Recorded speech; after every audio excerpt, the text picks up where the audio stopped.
Hoje é fácil entender que esse trem não vai sair da tela do cinema e avançar na plateia. Mas existe uma lenda de que no ano de 1895, em Paris, na primeira exibição comercial de um filme, o público se assustou com a cena e saiu correndo do cinema.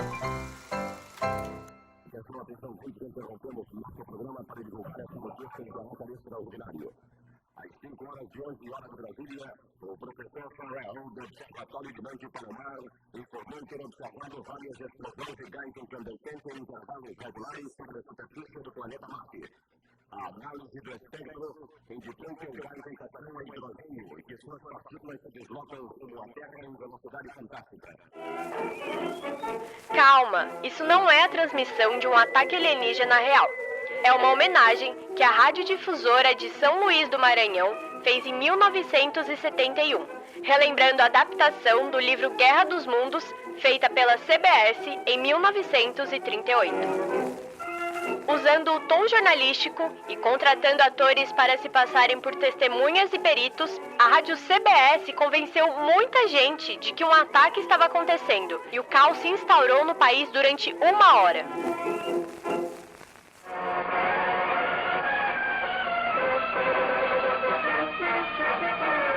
Assim começou a primeira transmissão televisiva do Brasil. E para que isso fosse possível, todos os equipamentos utilizados vieram dos Estados Unidos.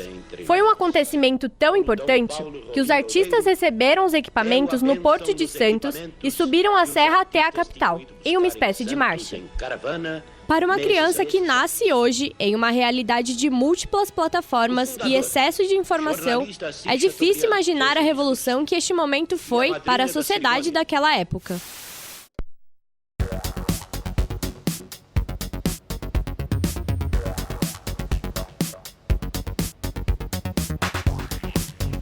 As multiplataformas, elas são um fenômeno muito importante da contemporaneidade, dos dias de hoje, porque hoje em dia qualquer pessoa, ela assiste, ela consome conteúdo, tem acesso a informações, não somente das mídias tradicionais, né? O jornal impresso, as revistas, ou até as mais recentes, as mídias eletrônicas, né? Rádio, televisão. Hoje em dia há um número muito grande de meios de acesso a informações e esses meios estão cada vez mais digitais. Então, quando a gente pensa em acesso à informação, essa informação está chegando para a gente como? Via smartphones, né? Via tablets e tudo isso por meio da web, né? A web foi um grande fenômeno a partir dos anos 90, que foi se popularizando aí no mundo, né? Chegou ao Brasil mais após 1995 e hoje em dia, quando a gente olha para os dados, muita gente tem acesso à internet, tem acesso a esses conteúdos que estão circulando pela rede, o que revoluciona, de certa maneira, a forma da gente se comunicar. Antigamente a gente só assistia os conteúdos e tinha uma postura quase que passiva, né? A gente só recebia informação.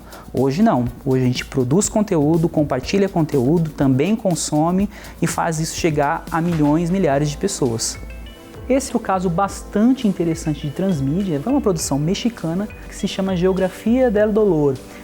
É conhecida como um web documentário transmídia. Nas palavras mais simples, ele significa exatamente a possibilidade de você ter acesso a outras informações de maneira multiplataforma.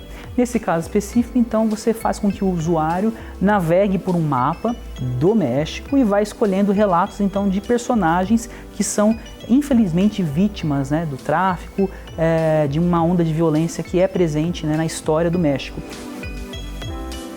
O conceito de transmídia ele pode ser explicado a partir de uma vivência que todo mundo, de alguma forma, já passou em sua casa, na casa de seus parentes, seus amigos, que é a experiência da televisão. Quando você vai e senta no sofá, assiste uma novela preferida, essa novela, por exemplo, ela está submetida a um conceito de grade de programação. Então nós temos o capítulo da novela, nós temos depois uma publicidade e assim por diante. Então há uma relação temporal e espacial, desse conteúdo. Eu vou ali, assisto aquele capítulo e eu tenho que esperar esse conteúdo passar no dia seguinte. Quando eu penso em estratégias transmídias, a gente nada mais está dizendo que esse público ele é convidado a consumir pedaços dessa história em outras plataformas. Não é a mesma história, são histórias derivadas dessa história principal. Por exemplo, quando eu tenho um personagem na minha novela, no meu capítulo, eu posso trabalhar com esse personagem, trazer detalhes sobre ele em outra plataforma. É o mesmo personagem? Sim. Faz parte de um universo narrativo dessa novela? Sim, mas não é a mesma história. Só que esse personagem ele se encaixa completamente a essa história que eu assisti na televisão. Quando a gente fala em cross-mídia, a gente pega uma mesma história, conta ela em uma outra plataforma, em uma outra mídia e faz pequenas adaptações, porque, obviamente, no livro a gente só pode contar com o quê? Com os elementos textuais e imagéticos. Já no vídeo, não. A gente tem as animações, os personagens, o vídeo. Então, quando a gente pensa em cross-mídia, na verdade, a gente está fazendo uma transposição de um conteúdo em uma linguagem para o mesmo conteúdo em uma outra linguagem. Esse aqui é um exemplo bem legal do que a gente chama de cross-mídia, né? O aplicativo da TV Gazeta. Se eu clico aqui no ícone do aplicativo, que está disponível tanto nas lojas do iOS, da Apple ou do Android, eu tenho então uma série de conteúdos que estão adaptados para o ambiente mobile. Eu posso, por exemplo, navegar pelo menu de programas e acessar programas que já foram exibidos, informações sobre esses programas, né, as reportagens, fazer com que as pessoas então possam resgatar esses conteúdos e assistir no seu conforto, né, enquanto está em deslocamento, enfim. O futuro do transmídia é muito interessante, porque cada vez mais nós vamos nos voltar para a interação com o público, com o ouvir o público, com trazer esse público para a participação. A gente já tem experimentado nessa última década um envolvimento muito forte dos fãs e cada vez mais o que vai acontecer é que esse universo de tecnologias voltadas para a internet, voltadas para a interação, voltadas para os dispositivos, vai se expandir. Existe uma tecnologia bastante interessante que é o da internet das coisas, ou seja, conteúdos que podem ser acessados nos diversos objetos da casa. Então é aquela ideia tradicional de uma televisão fixa no centro da sala, em que conteúdo só pode ser assistido através daquela tela, vai sumir. E quando a gente fala de web, quando a gente fala de redes sociais, a gente fala de novas tecnologias, de múltiplas plataformas, a gente fala também de compartilhamento.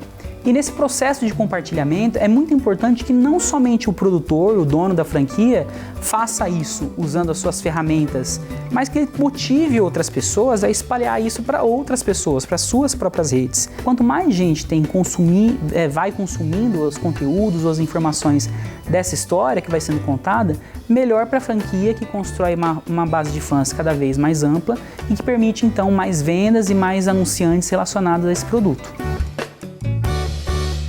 Então, se você gostou desse vídeo e quer saber mais sobre os caminhos que o audiovisual tem seguido, não esquece de conferir as outras partes desse programa. Curte e compartilha também esse vídeo.